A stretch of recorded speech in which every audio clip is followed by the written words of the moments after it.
बिहार ज्ञान चक्षु में आपका फिर से एक बार स्वागत है। और पिछले वीडियो की तरह इस वीडियो में भी आप देखेंगे प्रश्नोत्तर शैली में क्विज का आंसर। आज आपके लिए मॉड्यूल 10 जिसमें बुनियादी साक्षरता एवं संख्या ज्ञान हेतु विद्यालय नेतृत्व का कोर्स है, जो दीक्षा ऐप पर निष्ठा के तीसरे फेज में निपुण भारत कार्यक्रम के अंतर्गत संचालित है। तो प्रश्नोत्तर शैली में आप प्रश्नों का उत्तर को देखेंगे, परंतु आपसे आग्रह है कि इस मॉड्यूल को आप अच्छी तरह दीक्षा ऐप में समझकर उसका अध्ययन करेंगे। आपसे आग्रह है, जिसने अब तक हमारे चैनल को सब्सक्राइब नहीं किया है वो हमारे चैनल को सब्सक्राइब करेंगे, लाइक करेंगे, अपने दोस्तों के साथ शेयर करेंगे, और यदि किसी तरह की बात हम तक पहुंचाना हो तो कमेंट अवश्य लिखेंगे। तो चलिए आगे देखते हैं। हमारा पहला प्रश्न है, एक नेतृत्वकर्ता का वह गुण जो प्रारंभिक स्तर पर सीखने के लिए उपयुक्त नहीं है। इसका सही उत्तर होगा ऑप्शन नंबर 1, सत्तावादी होना। अगला, उस पद को चिन्हित करें जिसे विद्यालय में बच्चों की प्रगति में सीखने के अंतराल अर्थात लर्निंग गैप को लगातार बढ़ने के रूप में समझा जा सकता है। तो इसका सही उत्तर होगा ऑप्शन नंबर 4, सीखने की क्षमता में संचयी कमी। अगला प्रश्न है, इनमें से कौन विद्यालय परिवार समुदाय के बीच एक प्रकार की भागीदारी नहीं है। तो इसका सही उत्तर होगा चौथा ऑप्शन, सहभागिता करना। अगला प्रश्न है, निम्नलिखित में से कौन सा बुनियादी साक्षरता और संख्या ज्ञान का विकासात्मक लक्ष्य नहीं है। तो इसका सही उत्तर होगा ऑप्शन नंबर 3, बच्चों का प्रभावी पाठक बनना। अगला प्रश्न है, निम्नलिखित में से कौन लर्निंग एट होम घर पर सीखना, लर्निंग एट होम का मतलब होता है घर पर सीखना, की भागीदारी के प्रकार में शामिल नहीं है। इसका सही उत्तर होगा ऑप्शन नंबर 3, यदि अभिभावक निरक्षर हैं तो उनके साथ भेदभाव करना। अगला प्रश्न है, विद्यालय विकास योजना एक विद्यालय आधारित गतिविधि है जिसे नेतृत्वकर्ता द्वारा खाली जगह कार्यान्वित किया जाता है। इसका सही उत्तर होगा ऑप्शन नंबर 3, विद्यार्थियों, शिक्षकों, अभिभावक, समुदाय एवं विद्यालय प्रबंध समिति, जिसको हम SMC स्कूल मैनेजमेंट कमेटी सदस्यों के साथ सहयोगात्मक रूप से, ये हमारा ऑप्शन नंबर 3 सही। अगला प्रश्न है, एक नेतृत्वकर्ता को 3 से 9 वर्ष आयु वर्ग के बच्चों के आकलन का आयोजन करना चाहिए। तो इसका सही उत्तर होगा ऑप्शन नंबर 2, उनकी क्षमता, आवश्यकता और रुचियों का आकलन करने के लिए। अगला प्रश्न है, एक पाठ को सटीकता, गति, अभिव्यक्ति और समझ के साथ पढ़ने की क्षमता जो बच्चों को पाठ से अर्थ निकालने के लिए सक्षम बनाना खाली जगह कहलाता है। ये सही उत्तर होगा ऑप्शन नंबर 2, धारा प्रवाह पढ़ना। अगला प्रश्न है, 3 से 9 वर्ष आयु वर्ग के बच्चों के लिए इनमें से कौन सा शिक्षा शास्त्र प्रासंगिक नहीं है। तो सही उत्तर होगा ऑप्शन नंबर 2, सुकरात संवाद। अगला प्रश्न है, बुनियादी साक्षरता एवं संख्या ज्ञान के संदर्भ में वयस्क और बच्चों के बीच क्या संबंध होना चाहिए। तो इसका सही उत्तर होगा ऑप्शन नंबर 3, भयमुक्त और आनंदपूर्ण।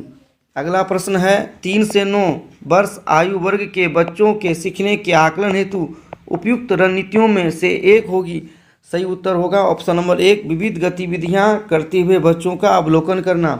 अगला प्रश्न है, विद्यालय किस प्रकार विभिन्न परिवारों को बाल शिक्षा में शामिल नहीं कर सकते हैं। तो इसका सही उत्तर होगा ऑप्शन नंबर 2, विद्यार्थियों को केवल गृह कार्य देकर।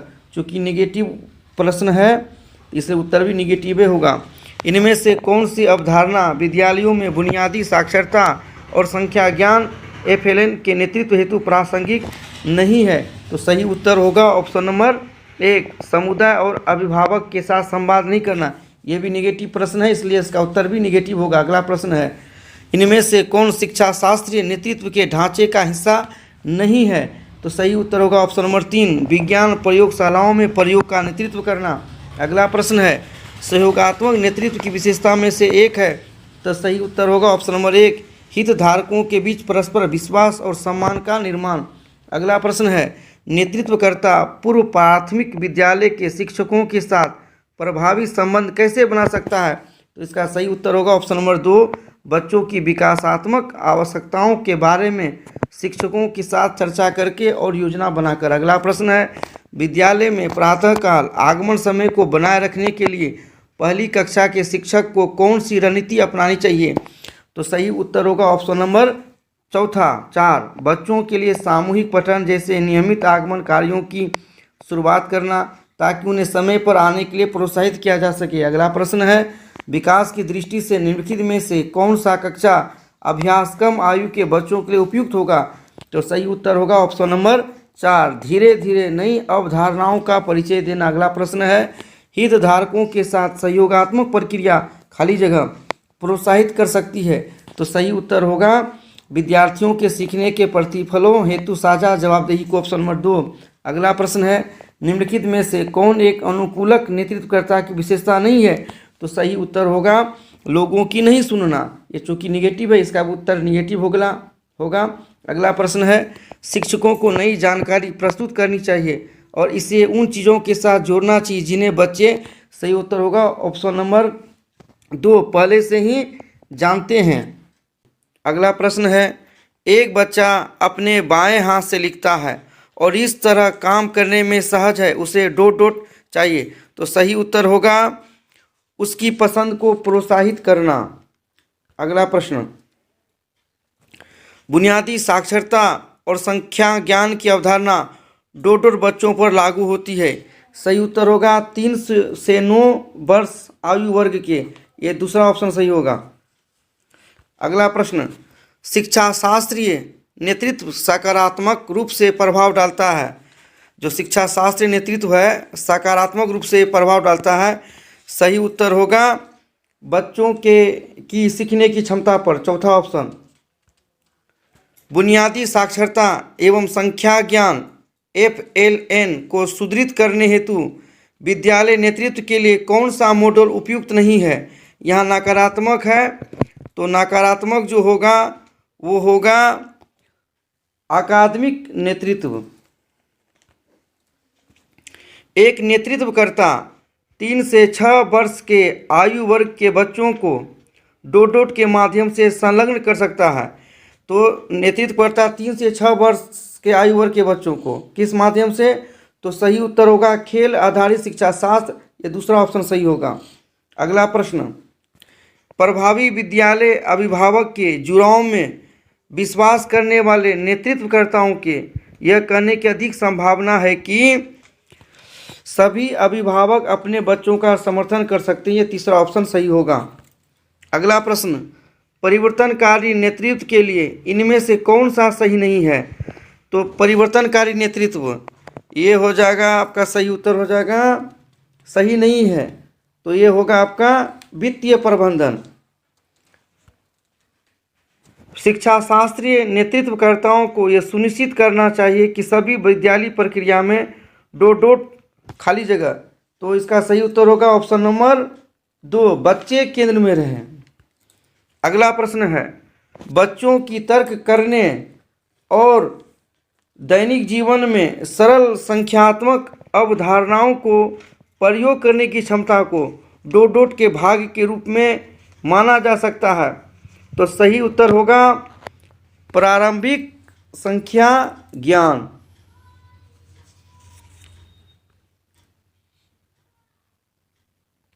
संचार की भागीदारी के प्रकार में शामिल है? तो शामिल है, इसका उत्तर होगा अभिभावक के साथ बच्चों के पोर्टफोलियो पर नियमित रूप से चर्चा करना। ये सही उत्तर होगा।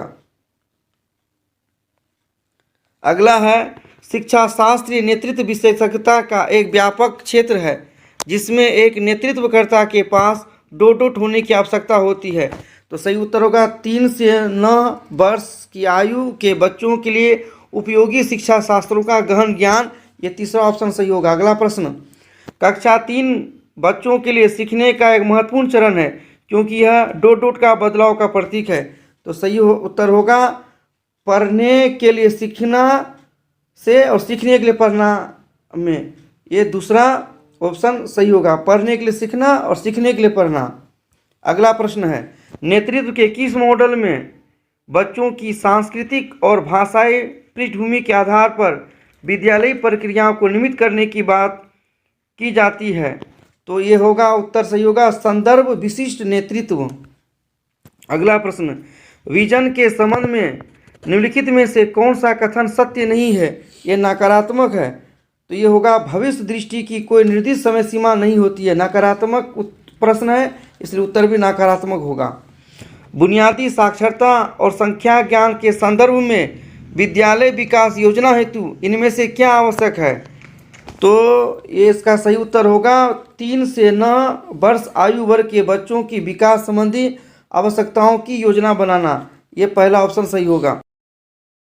3 से 9 वर्ष के आयु वर्ग के बच्चों के साथ व्यवहार करते समय एक नेतृत्वकर्ता का सही रवैया क्या होना चाहिए? तो होगा उत्तर सही होगा दूसरा ऑप्शन, सकारात्मक और लचीली मानसिकता। अगला प्रश्न, इनमें से किसे एक प्रवेश द्वार कौशल के रूप में माना जा सकता है जो औपचारिक विद्यालयी शिक्षा प्रक्रियाओं में बच्चों के प्रवेश को चिन्हित करता है? तो प्रवेश द्वार कौशल, तो इसका सही उत्तर होगा प्रारंभिक साक्षरता और संख्या ज्ञान कौशल। ये दूसरा ऑप्शन सही होगा। अगला प्रश्न, एक शिक्षा शास्त्रीय नेतृत्वकर्ता की भूमिका है, तो सही उत्तर होगा बच्चों के लिए विभिन्न शैक्षणिक अभ्यासों पर शिक्षकों को प्रशिक्षित करना। एक शिक्षा शास्त्रीय नेतृत्वकर्ता का ये भूमिका है कि शिक्षकों को प्रशिक्षित करना। दूसरा ऑप्शन सही होगा। अगला प्रश्न है, विद्यालय नेतृत्व कर सकता है? विद्यालय नेतृत्व का काम है बच्चों के बीच सुदृढ़ प्रारंभिक अधिगम क्षमता का निर्माण। ये दूसरा ऑप्शन सही होगा। हमारा 20 प्रश्न था, 20 में हमने 20 प्रश्न को लिया है, को सबमिट किया तो हमारा स्कोर होता है 20/20। हमारा 20 प्रश्न था, 20 में हमने 20 प्रश्नों का उत्तर दिया और हमारा सभी उत्तर सही हुआ। ये हमारा स्कोर हुआ 20/20।